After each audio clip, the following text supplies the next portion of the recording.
ओम अज्ञानतिमिरन्धस्य ज्ञानाञ्जनशलाखया चक्षुरुन्मीलितं येन तस्मै श्रीगुरुवे नमः। नमो ओम विष्णुपदाय कृष्णप्रेष्ठाय भूतले श्रीमते भक्तिवेदान्तस्वामिन् इति नामिने। नमस्ते सरस्वती देवे गौरवाणी प्रचारिणे निर्विशेष शून्यवादी पाश्चात्य देशतारिणे। जय श्री कृष्ण चैतन्य प्रभु नित्यानंद श्री अद्वैत गदाधर श्रीवासदि गौर भक्त वृंद। हरे कृष्णा कृष्ण कृष्णा हरे हरे, हरे राम राम राम हरे हरे। हरे कृष्णा। तो आगे नारद जी राजा प्रचिन बरही को वो जो कथा सुना रहे थे राजा पुरंजन की, वो कथा आगे समझाते हुए कहते हैं, हे राजा प्रचिन बरही, जब पुरंजन ने बहुत सारे जानवरों को इस प्रकार से बड़ी ही निर्दयता के साथ में, निर्दयी होकर के, कठोर हृदय के साथ में इतने सारे जानवरों को मार गिराया, तो जो संत लोग थे, साधुगण थे, उनके हृदय में बहुत पीड़ा हुई, उनके हृदय में दया जागृत हुई, उनसे ये सहन नहीं हुआ। तो ये भी बहुत महत्वपूर्ण है। देखिए, चाणक्य पंडित बताते हैं कि जो व्यक्ति विद्वान है वो हमेशा सभी जीवों को अपने समान समझता है। आत्मवत् सर्वभूतेषु, जितने भी जीव हैं संसार के अंदर में, सब मेरे बराबर है। इसका मतलब क्या है भाई? अगर कोई मेरी गर्दन के ऊपर चाकू लगाता है तो मुझे डर लगता है। अगर कोई मेरी गर्दन काटना शुरू करता है मुझे दर्द होता है, कष्ट होता है, मैं जोर से चिल्लाता हूँ, मैं कहता हूँ लोगों से कि भाई मेरी मदद करो। तो जो साधु महात्मा होता है, जो विद्वान व्यक्ति है, उसे ये ज्ञान होता है। आत्मवत् सर्वभूतेषु, जितने भी जीव हैं वो भी मेरे बराबर हैं। अगर मेरी गर्दन पर कोई चाकू लगाता है, मुझे डर लगता है, मुझे कष्ट होता है, उनको भी होता है ना। तो ये दया जो होती है, ये बड़ा महत्वपूर्ण लक्षण होता है साधु का, बहुत महत्वपूर्ण लक्षण होता है। इसलिए वैष्णव को कहा जाता है परा दुख दुखी। उसे अपने लिए कोई दुख नहीं है, उसके ऊपर कोई कितने भी दुख क्यों ना दे, वो फिर भी दुखी नहीं होता है। प्रहलाद के ऊपर हिरण्यकशिपु ने कितने प्रकार के कष्ट दिए, लेकिन प्रहलाद महाराज उसकी वजह से दुखी नहीं हुए। वो जब भगवान नरसिम्हा से प्रार्थना कर रहे हैं, वो कहते हैं भगवान मैं बहुत दुखी हूं। तो बोलेंगे कि भाई तुम तो संत हो, संत तो दुखी नहीं होता है, संत के ऊपर कितने भी कष्ट क्यों ना हो जाए फिर भी वो भगवान की भक्ति में मग्न है, और वो तो हमेशा फिर भी सुख में ही है, उसके ऊपर तो कोई दुख नहीं है। लेकिन प्रहलाद जी जब भगवान से प्रार्थना करते हैं, वो कहते हैं सोचे ततो, मैं भी शोक में लगा हूँ, मैं भी किसी चीज़ का विलाप कर रहा हूँ, मेरे हृदय के अंदर में भी कुछ कष्ट है भगवान। तो क्या कष्ट है? वो कहते हैं सोचे ततो विमुख चेतसाम। वो कहते हैं मैं उनके बारे में सोच रहा हूँ जो कृष्ण भावनामृत में नहीं है और उसके कारण अनेकों प्रकार के दुख भोग रहे हैं इंद्रिय तृप्ति के नाम पर। इंद्रिय तृप्ति से वो लोग सोच रहे हैं कि हम सुखी रहेंगे, लेकिन उसका फल क्या है? दुख भोग रहे हैं। मैं भगवान उनके बारे में सोच रहा हूँ। तो प्रहलाद जी तो यहाँ तक कहते हैं कि भगवान मुझे जो है कोई जल्दी नहीं है, वापस भगवत धाम जाने की मुझे कोई जल्दी नहीं है।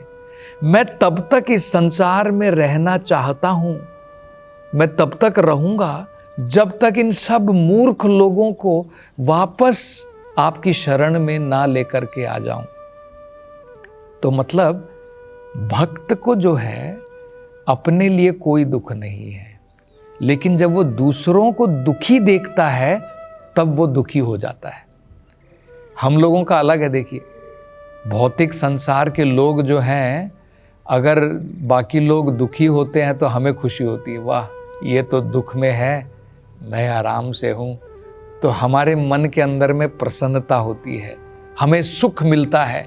दूसरों के दुख को देख करके हमें कई बार सुख मिलता है, लेकिन ये साधु के लक्षण नहीं है। साधु जो है सबके दुखों से दुखी होता है, अपना उसका कोई दुख नहीं है, लेकिन जब दूसरे प्राणी को दुख कष्ट होता है तो उसे भी कष्ट होता है। तो नारद जी यही बता रहे हैं कि जब राजा पुरंजन ने अनेकों जीवों को इस प्रकार से मार गिराया, अनेकों प्राणियों को जो निर्दोष थे, तो साधु संत महात्मा गण जो हैं वो बड़े दुखी हो गए। उनके हृदय के अंदर में करुणा जाग उठी। और बताया जाता है कि कुछ समय के बाद में इस प्रकार से अनेकों प्रयास करके जब राजा पुरंजन ने बहुत सारी हत्याएं कर ली, इसके बाद में वो थक गया। थकने के बाद में उसने ये काम छोड़ दिया। अब उसने जो है इसका त्याग कर दिया, छोड़ करके अब वो जो है वापस अपने महल की तरफ लौट जाता है। तो यहाँ पर नारद जी आगे बताएंगे और आचार्यगण भी बताते हैं कि व्यक्ति जो है इस भौतिक संसार में अनेकों प्रकार के पाप कर्म करके, अनेकों प्रकार की इंद्रिय तृप्ति करके जब थक जाता है तब जाकर के उसके मन के अंदर में इच्छा जागृत होती है इन सभी प्रकार के कल्मशों से बाहर निकलने की, कि भाई मैंने जो है बहुत कुछ भौतिक संसार में मैंने बहुत ट्राई कर लिया, ये करूँगा वो करूँगा, लेकिन जब उसको अंत में केवल निराशा प्राप्त होती है तब जाकर के उसको थोड़ी अकल आ जाती है कि भाई क्या फ़ायदा है, मैं गधे की भांति यहाँ पर जो हूँ अनेकों प्रकार के प्रयास कर रहा हूँ, लेकिन मुझे कोई सुख की, मुझे कोई प्रसन्नता की प्राप्ति नहीं हो रही है। और अंत में जो कुछ मैं कमाता हूँ, जो कुछ मैं जमा करता हूँ, बंगला है, गाड़ी है, धन है, बैंक का बैलेंस है, सब एक दिन छोड़ करके जाने वाला हूँ।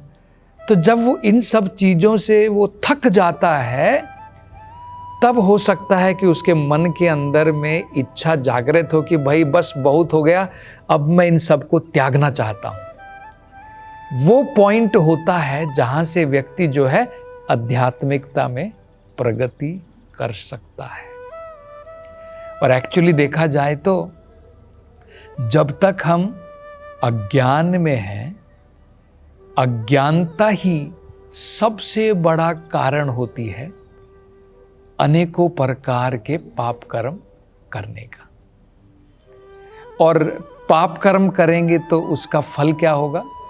कष्ट भोगने का। तो ये तीन चीजें याद रखिए, पाप कर्म करेंगे तो कष्ट भोगेंगे, पुण्य कर्म करेंगे तो सुख भोगेंगे संसार में, दिव्य कर्म करेंगे तो संसार से छुटकारा भी मिल जाएगा।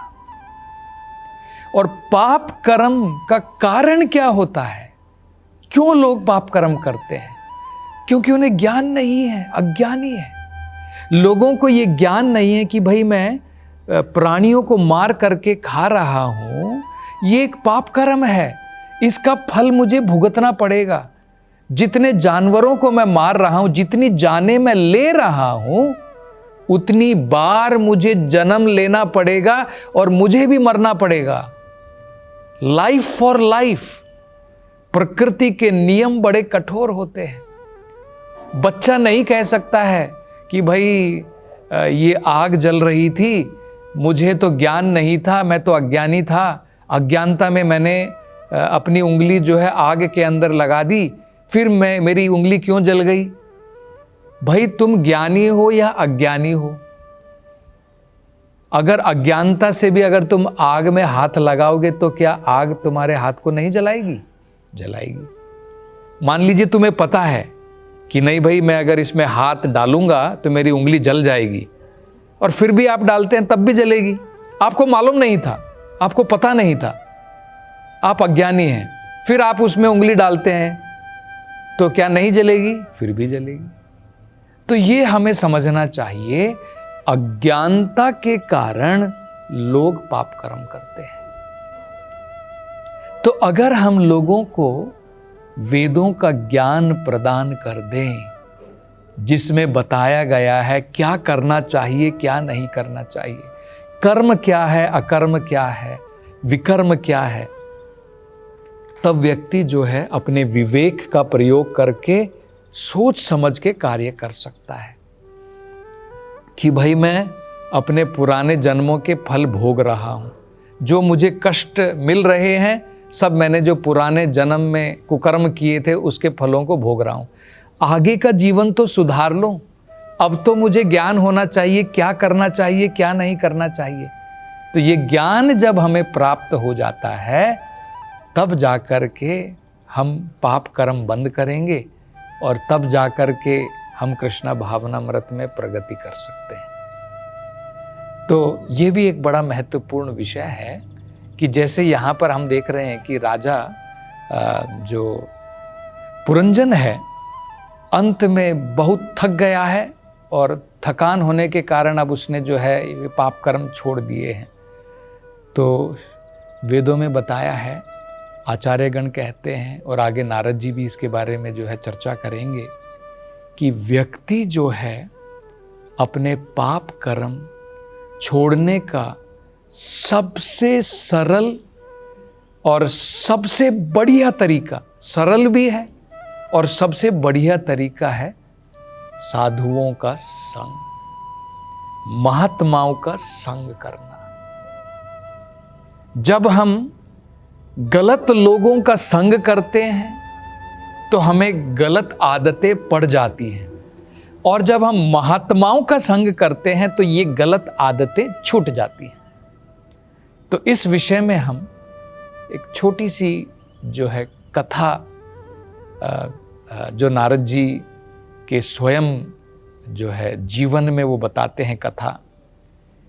नारद जी के ही शिष्य थे, उसका नाम था मृगारी। मृगारी जो है बड़े ही कठोर हृदय का व्यक्ति था, बिल्कुल राजा पुरंजन की भांति। तो राजा पुरंजन हम देख रहे हैं उसने किस प्रकार से निर्दयता के साथ में इतने सारे पशुओं को मार गिराया।